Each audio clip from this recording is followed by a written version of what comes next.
Hello, আসসালামু আলাইকুম। My another new blog.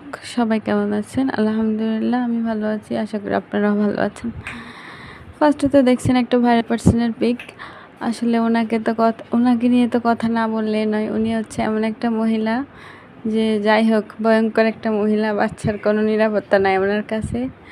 বাচ্চা হওয়ার আগে ওনার কাছে কোনো নিরাপত্তা নাই। বাচ্চা হলে জানি কী হবে আল্লাহ জানে। যাই হোক মানুষের কথা বলে লাভ নাই। আমি আমার কথায় আসি। আমার তো এক্সাম, সবাই আমার জন্য দোয়া করবেন যাতে আমি এক্সামটা ভালো করতে পারি। তো এক্সাম থেকে আসার সময় আমার সাথে আমার মেজো বোন গেছে। তো মেজো বোন ওই দিক দিয়ে বাজার করে নিয়ে আসছে। চলুন বাজারে কি কি আনছি দেখা যাক। ফার্স্টে তো এখানে আপনার রসুন নিচ্ছে, তারপর হচ্ছে সসিন্দা, তারপর হচ্ছে আপনার ইমামি 7 মাইল একটা তেল নিচ্ছে, তেল মনে হয় শেষ হয়ে গেছে। টমেটো, তারপর হচ্ছে করলা, লেবু, আপনার কাঁচামরিচ, তারপরে হচ্ছে আপনার যে এগুলা হচ্ছে আটি শাক, মানে এভরিথিং এগুলা নিচ্ছে আর কি। অ্যাটলিস্ট এগুলো তো নিতেই হয়, এগুলো দৈনন্দিন জীবনের বাজার। আর আলু তো থাকবেই বাজারে। দেখতে দেখতে বাজার করা শেষ হয়ে গেল। তারপর বাসায় চলে আসলাম। বাসায় আসার পরে এবার বিকালের দিকে যেহেতু আমাদের সবার এক্সাম, তো অনেক কাজ তো আর করতে পারবে না, বাসার কাজ তো করতে পারবে না।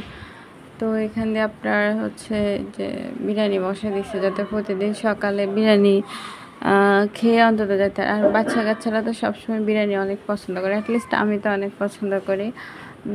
যদি সকালে বিরিয়ানি হয় তাহলে তার কিছুই লাগে না।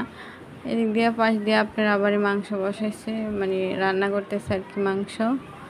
তো ফাইনাল লুক আমাদের বিরিয়ানি হয়ে আসছে। বিরিয়ানিগুলা মাশাআল্লাহ করে অনেক মজাই হয়েছে, অনেক মজা হয়েছে। তো বিরিয়ানিগুলা আমি নাড়িচাড়ি দেখতেছিলাম কেমন হয়েছে। এদিক দিয়ে আমি আনারসের যে কাসুন্দি এগুলো মাইখা নিতেছি খাওয়ার জন্য। আমার কাসুন্দি খেতে অনেক ভালো লাগে, অ্যাটলিস্ট গরম, ইভেন মানে গরম যখন পড়ে তখন অনেক অনেক ভালো লাগে। পরে এদিক দিয়ে তো আমি নিয়ে নিলাম আমার যে বিরিয়ানি খাই দেখতেছিলাম যে কেমন হয়েছে। বিশ্বাস করুন না, ফ্লেভারটা অনেক মজা হয়েছে, মনে হয় যে রেস্টুরেন্টের মতো। হয়তো দেখতে ভালো লাগতেছে না, তবুও কিন্তু মজা হয়েছে অনেক, আর অনেক ঝুরঝুরে হয়েছে। বিরিয়ানি অনেক সময় দেখা গেছে বাসায় করলে ঠিক মতো হয় না, হ্যাঁ কেমন আটালো হয়ে যায়, মানে হয়ে যায় আর কি।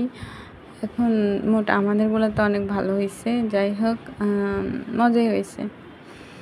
তারপরে এদিক দিয়ে আমাদের গাছ থেকে একটা কাঁঠাল আনছে দেশের বাড়ি থেকে। কাঁঠালটা অনেক বিশাল বড়। যাই হোক কাঁঠালটা আমাদের গাছের, যেহেতু অনেক মনে হয় এখনও খুলি না, জানি না ভিতরে কীরকম আছে। সবাই ভালো থাকবেন।